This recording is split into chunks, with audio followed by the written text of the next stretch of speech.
Welcome to the Positively No Gambling Podcast, the pro football show that is definitely not about betting. My name is Glenn Fraser. It is Friday, August 29th, and this is the 2025 preview for the Seattle Seahawks. All right, we are so close to kicking off the season, and every preview from here on out is going to be a fun one to talk about. So we have the Seahawks today.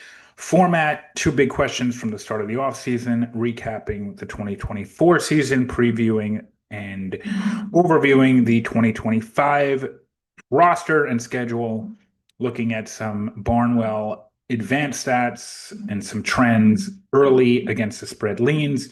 We'll conclude on those two big questions before giving out an over-under pick, which is going to be a prelim season total over-under pick. The final over-under picks will be part of the AFC NFC preview posted right before the season starts. Those account for injuries, cuts, tape, all the good stuff that happens during training camps. We'll give out a final pick during that time. And then Seahawks are one of those teams that are a tweener for me right now. I'm a little bit torn on what direction I think they'll take. So with that said, let's kick off with the two big questions. First, did they improve the offense? New coordinator, Clint Kubiak, new quarterback, new couple new wide receivers, some upgrades to the offensive line, all about the offense with Seattle. And is this a playoff contender? I mean, they won double digits last year. They were in the playoffs a couple seasons ago. A lot of talent, but tougher division. They were good last year, but it wasn't good enough to make the playoffs. Very bunch of directions they can go, which makes this a fun team to talk about. Recapping 24. I didn't realize this. They won 10 games last season. I felt like they were in that 7, 8, 9 win range, but they won 10. Started off really hot, 3-0 against, okay, fine, downgraded competition. After that, though, they went 1-5. They had a rough stretch where they lost in Detroit. They lost a brutal game against the Giants. They lost to Buffalo and they lost to the Rams. They went into their bye reeling. But then they came out of that bye and racked off 4 wins in a row, 6 out of their last 8. It just was a little bit too little, too late. Those two big losses against the NFC North, Packers and Vikings, are really what killed this team in terms of their making the playoffs. They were technically 2-5 against playoff teams, but really 1-5. You could throw out week 18, which summed up their season. They were good against bad teams and bad against good teams, and that's usually not a formula for success. They had a tough-ish schedule, nothing brutal though, but nor was it super easy. Relatively lucky schedule, but nothing crazy. They did win 10 games, but they probably should have won 9. You could find a game or two that they blew. 6-2 in one-score games, which is impressive, but will it revert? And it was just the ultimate up and down seasons. Looked good at times, looked pretty bad at other times. Offense overview. So much has changed, which makes this a fun team to discuss. Traded Geno to the Raiders, traded DK to Pitt, lost Tyler Lockett. I think they released him. He signed with Tennessee. They released Noah Fant. He's engaging with teams he might sign soon. Their tight end, guard Laken Tomlinson, went to Houston. George Fant is a tackle that they released. He's currently a free agent. And Pharaoh Brown left for Miami. Additions. Big splash. They were the team that signed Sam Darnold, gave him a bunch of money. That's a gamble, but they did replace Geno with Darnold. They had to draft with the O-line in mind, and they took what is considered a damn good prospect at guard, Gray Zabel.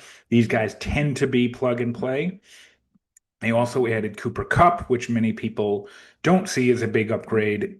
MVS came over from New Orleans, drafted Elijah Arroyo, tight end, who is considered a pretty good prospect in a very deep tight end draft. Beyond that, there are some backups. Jalen Milroe was a notable, at least name that they drafted. He could be a longer term project if things don't work out with Darnold. Okay, decent offense, but blue chips, they don't have any. I like Kenneth Walker. I like JSN. Charlie Cross gets good grades. He's sort of the only shining star on a pretty mediocre to bad offensive line. So as much as, yeah, we know who Cup is, we know who Darnold is, we've seen them both be very successful.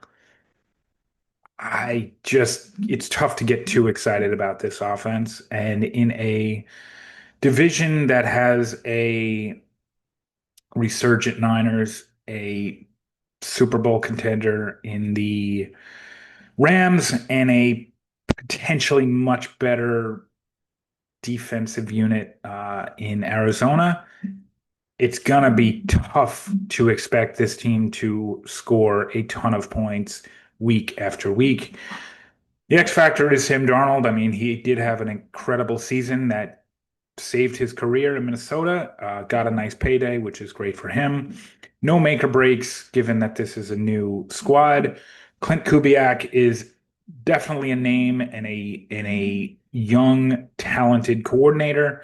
He was doing some pretty interesting things in New Orleans before that regime fell apart and he was looking for a new job. So he's coaching over in Seattle now. Now the defense. This is a underrated and underappreciated defense that didn't lose a ton. They lost Artie Burns to Miami. I think he's on the PUP list right now, though, so he's not even going to play this season. Draymond Jones, linebacker to Tennessee. Rayshon Jenkins to Cleveland. None of these guys are elite starters, so not a huge loss for Seattle's defense. They added DeMarcus Lawrence from Seattle, from Dallas. They drafted Amananwari. Sorry, I'm so bad with names. A very highly touted safety prospect. Got Shaq Griffin, backup type corner from Minnesota.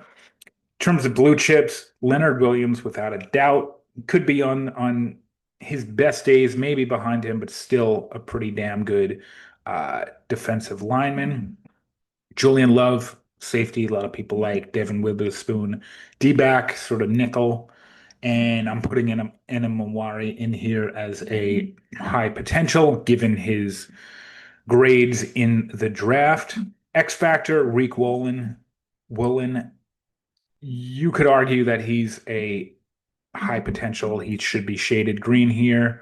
Um, Definitely see it. I think if he becomes a great shutdown type cornerback to go along with the draft, the existing Julian Loves and Devin Witherspoons, you could be looking at one of the best secondaries. Um, Not a make or break. I think this is at worst a solid defense, and at best could be a dominant defense. Especially given the scheme, especially given the timing on how long it usually takes uh, the defense to gel. Lot of expectations on Seattle's defense this year with good reason. Okay, looking into the schedule. Relatively easy schedule, sort of in the top third in terms of how difficult it looks. Tougher at home. They have Tampa at home, Washington, Houston at home, Minnesota at home, the Rams obviously at home, the Niners to kick it off. Tough schedule, not brutal, but definitely tough. Easier on the road. Now, when we think Seattle, we think the 12th man, we think one of the toughest places to play. Definitely is, but I think what happens with that is the betting lines get adjusted because of that perceived home field advantage. Bookmakers know that they could get away with uh, bumping up the lines a point or two or three. So they are actually worse at home against the spread as perception and league average. So tough home schedule could be more tricky, and they could blow some of these games that they look like they could win and cover. Second place, there could be some good luck, could be some tough luck that comes with that in terms of your bonus games that you have to play, which is based on where you finish. This year, I think they've probably got tough luck with finishing second. They have to go into Pittsburgh, which is never easy. It is only week two, but that's going to be Aaron Rodgers' first game in Pittsburgh. Definitely will be a lit crowd in Pittsburgh, so that's a little bit of a tough break. Uh, Minnesota at home, given how much they know about Darnold, that's a tough matchup. And then at Washington, I mean, it's coming off of a bye week nine, sure, but a lot of people expect the Commanders to be a Super Bowl contender. So those are three second place teams that are in other divisions probably would have won them last year. So a little bit of a tough schedule break there. Some of the Barnwell stuff. Pythagorean wins expectation 8.7 versus 10, technically overachieved by a little over a game, reflected in their close game win record, which was 6-2. That's worth noting. That usually reverses. Fumble differential -3, that could revert in their favor. Win increase, nothing of note. Same thing with schedule changes or luck. The O-line, we talked about major weakness, especially in run protection. They did try to address that in the draft. D-line, definitely a strength. If they can add to that strength with a dominant secondary, we could be looking at a great defense here. Now let's look at some of their against the spread look ahead lines. Week 6 at the Jaguars. I don't love the Jaguars as much as others do. I don't think the Jaguars should be favored against Seattle or many teams. So the fact that Seattle is a small dog right now in week 6, that could represent some value. And then I know I pointed it out as a tough matchup in Washington, but right now +5, that's probably point and a half too high. So there's some value if you took that now. Might be worth waiting if the Commanders get off to a tremendous start. This could jump up to 6.5, 6, which gives you a little bit more value. One thing to note in the look ahead lines, Seattle's only favorite in 5 games that have posted so far. So when you look at their win total from last season and their over under for this season, is just something to make note of. And the question really is, are they better off this year versus last year? I know that sounds like a question in a political debate, but in all seriousness, you look at this offense, would you trade Darnold,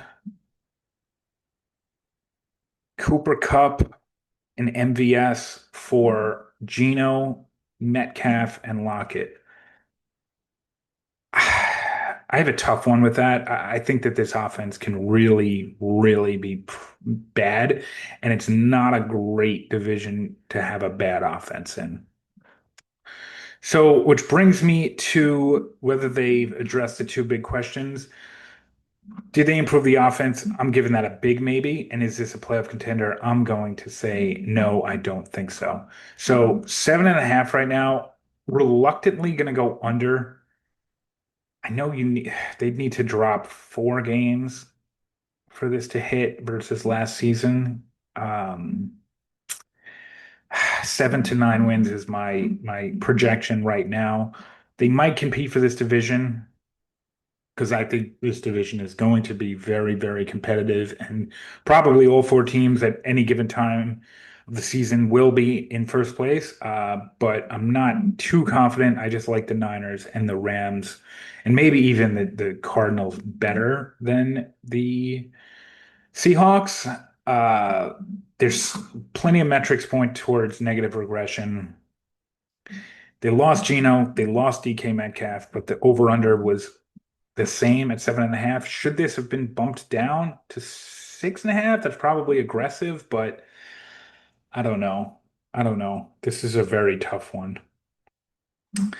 Yeah, they'd have to regress by three full wins to hit an under.